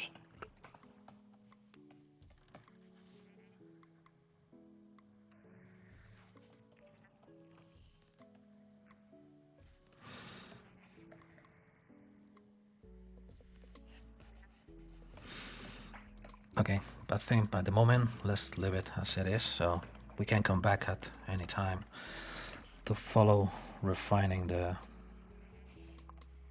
details, but to don't be wasting too much time in one area of the design. Let's leave it as it is, so we can come back later to follow working on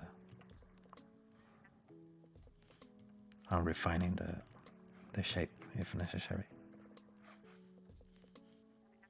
No,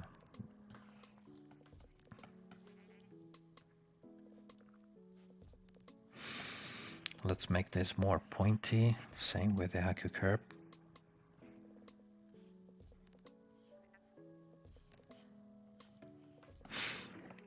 So we have more something like this.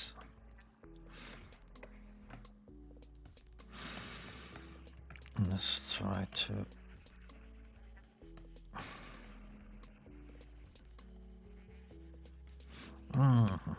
I forgot to turn on my back face. I have this issue here at the back, so no problem. One of the brushes from the SK back is this one. This is one of my favorites. The SK clay fill. This is great for fill in gaps. Or to it remind me when you are working with wax, when you are adding melt wax or heated wax, so you can just like or you are putting liquid clay, so just add the material and now grab this one and start leveling the surface. But I love how it works so softly.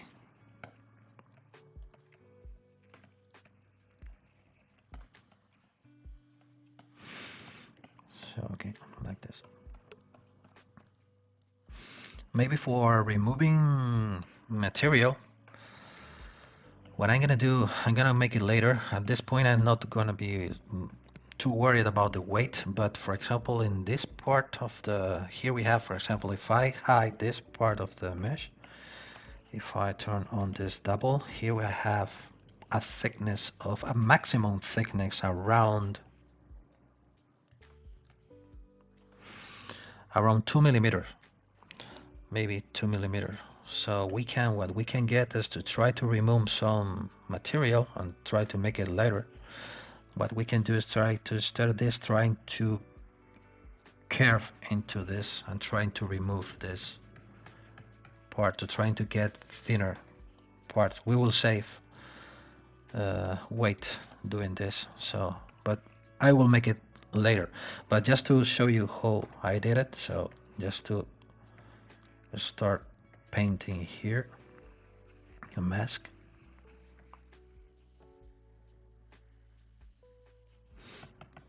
Let's soft mask, and now invert the mask, and now I can flip it. Now I can flip the mesh. Flip it. No, that, yeah, I already have a morph target. It's not possible. Let's come back to morph target. Delete it. Flip it. And now I am just I am watching the mesh from the inside, so I can pull this in and I can see how far I'm going inside of the mesh to avoid to make too thinner parts. So I'm start checking the measurements here. Here I'm still about 0.9 millimeter. I can still be pushing in a little bit more. So maybe from this point to this point I am 0.6 millimeter. Maybe we are getting into the danger zone here. Maybe we can pull this back a little bit. And when you are flipping the mesh again, flip, so you will get more something like this. So you will save this amount of material from this part. But at this point, at this moment, I'm not going to do this. So let's make it later, because we still need to think about the stone setting and many other things. So it's not the moment to start thinking about this. I just show you how I did it, how I make it.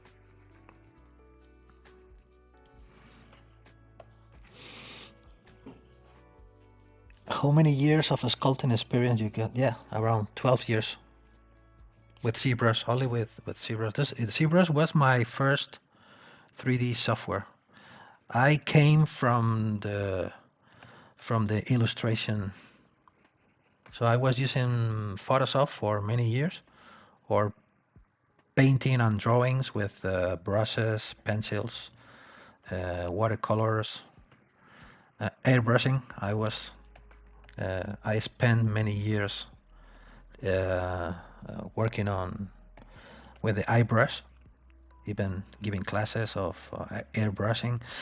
And since I discovered Photoshop, so I switched from the traditional to the digital, and then I discovered ZBrush, and I leave the pixels, and I started working with pixels. And now my mind completely works in a 3D space. So anytime that I try to draw something, I feel that I forgot to draw because I need to I need to rotate and to sculpt the surface. I don't know why.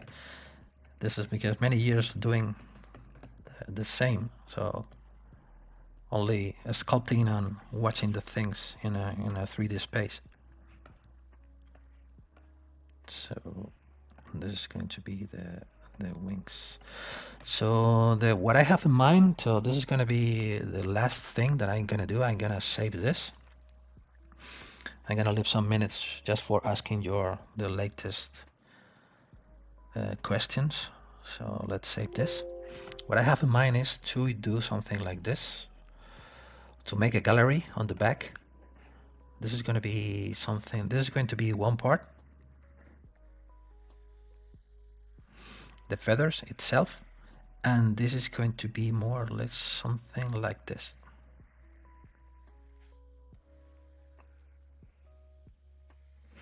Like a gallery. So, and here on the gallery is going to be more or less something, yeah, could be something like this. A back cover gallery, I don't know how do you call it. So and here on the back I'm gonna try to create some filigrees as well on the back. So this is going to be one part, and this is going to be another part.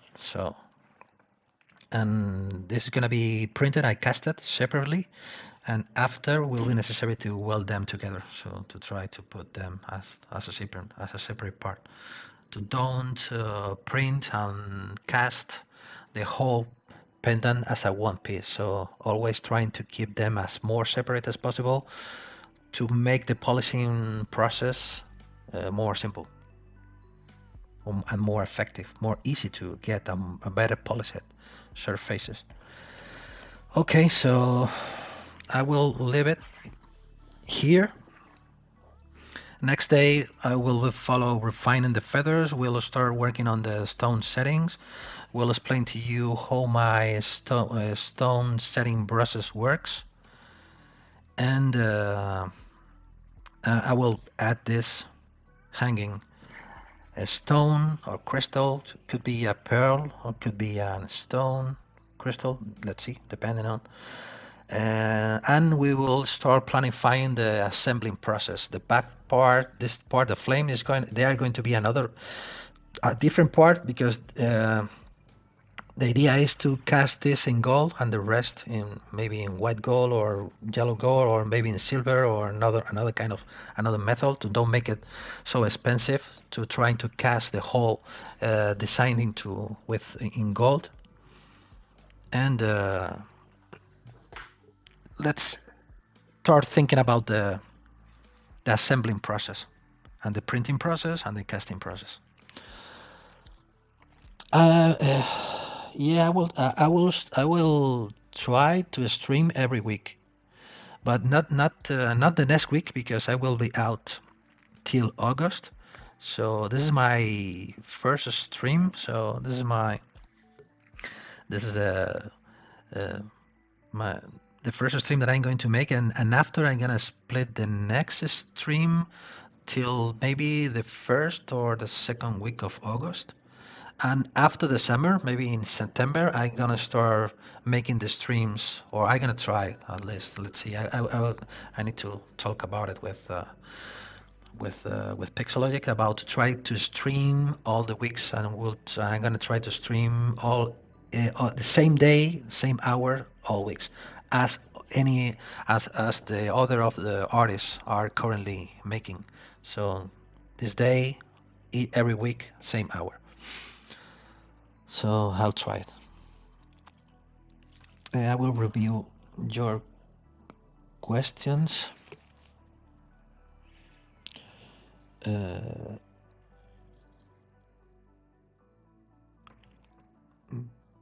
reply. I think I answer all of you. I'm sorry if I forgot any questions because I have tried to read them at the moment, or as at least as faster as possible.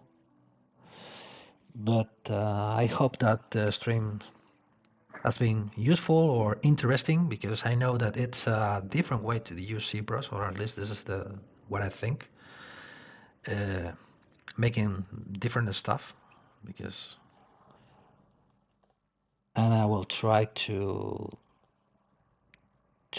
planify or to try to make interesting things on my future process streamings. I'm not sure if you missed my question earlier, but do you do this? Yeah, I'm sorry, Steph. Do this yeah, I make this a freelancer full time. Yes, I've been working as a freelance digital sculptor for 6 years. For 6 years, most of the work that I do, maybe I can say 80% of the jobs that I do, the commissions that I receive, are related to jewelry designs. Most of them are custom jewelry designs. So it's very strange that I make catalog designs for for massive productions. Most of them, maybe 90% of them, are custom pieces. It's for only for one person or for limited editions. Do you have any advice on how we can get clients if we want to go into the freelance?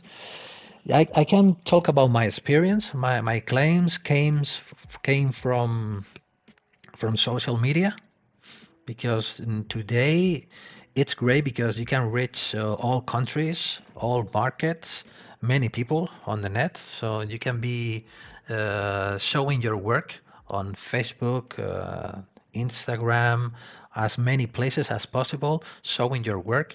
And if your works speaks by itself, so I mean that your work is good, so will takes the attention of the potential clients. So they will contact you, and then you're gonna start making commission. And then once you work with one client, you are a good professional, you are making quality.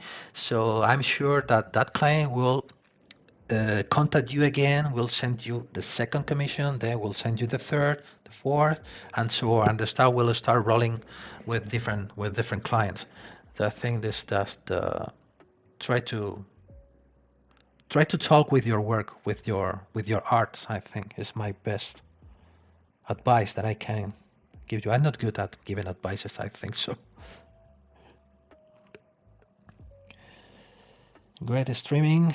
You gave a lot of skills. Yeah, I thank you very much. This is one thing that I like to know, because I'm not a jeweler, as I said before. My learning comes from my clients, so I try to learn as more as I can from my clients. So the professionals are the real professionals. The jewelers are my clients. Or so if I have to do something that I don't know how to make it, I prefer to ask, to learn from the professionals, and then apply my knowledge to my future designs, or for my future works.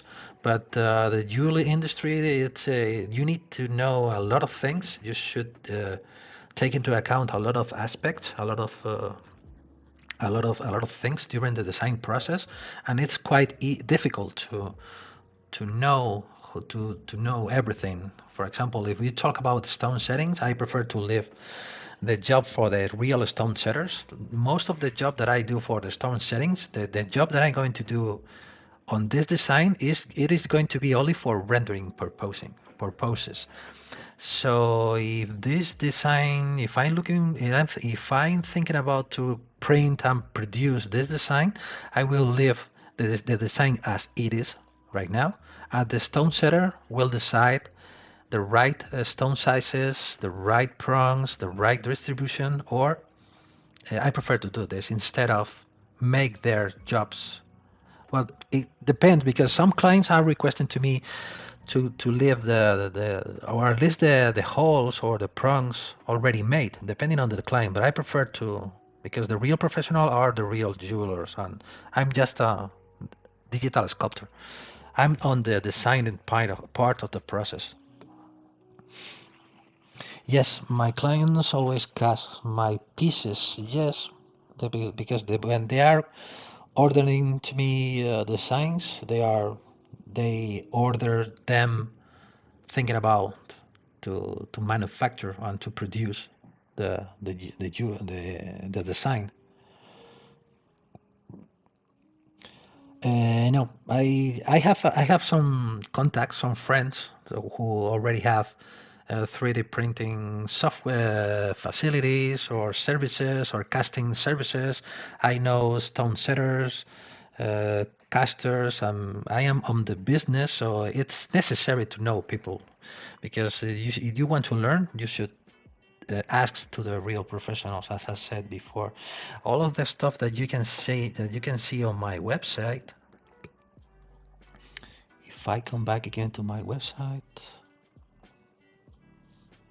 I have here some inside of my galleries, cam and casting here. All of them are from clients, or some of them are pieces, my designs that were printed just for testing a printer, or because I always try, as much as I can, I try to print. I like to print and cast my designs to learn and to know that what I'm doing it works or not. So in terms of thicknesses, distances, weight. So because if you are only working on the screen, it's not possible to know that what you are doing is going to work on the real world. So from time to time, I like to send my design to the printing service or to the casting service and start making testings to see my designs looks like in the reality. If they cast well, if they are able to set well the stones, if, for example, if I am making too many details on the surface, or if I make it too thin parts on my models, and I try to apply the knowledge to the work that I'm making for my clients. So try to give the best services. So because trying to avoid problems on casting and in printing. I try to explain myself as best as I can in English. Sometimes it's difficult. And you can see here some of them. For example, this design was printed on a solid escape. This design was printed on a project from 3D Systems. This design was printed on a SIGA 3D printer. This this design was printed on a Solus 3D printer. Many different things. On this print was printed on a Formlabs, a Form 2 printer. Many, a lot of tests and a lot of because you should learn from the. It's a matter of trial and error. So you should find your mistakes on the digital process. So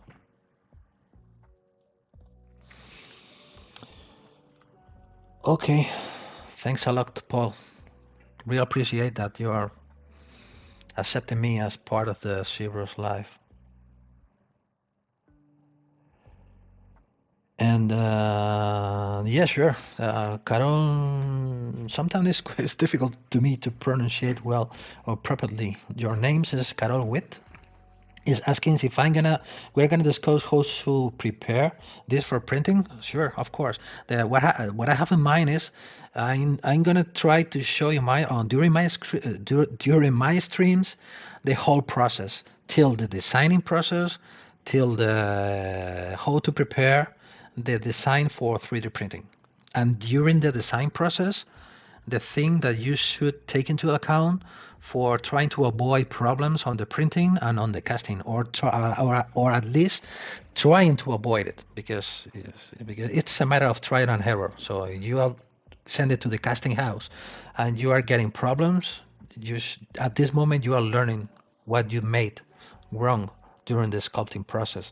But I'm gonna try to put my experience on the streams to trying to give you the information that I have, to trying to avoid or trying to take this into account to avoid problems on casting, on the manufacturing, or on the molding process, of course. So I will set up this model for 3D printing, because we're gonna make the assembling process as well. We're gonna planify an assembling process, because I'm gonna split this into different parts, to print this in two parts, to cast this into part, and will be necessary to planify an assembling process. Okay, so thanks to everyone to having here during these 2 hours. Hope to see you soon. So stay safe. Thank you. Bye.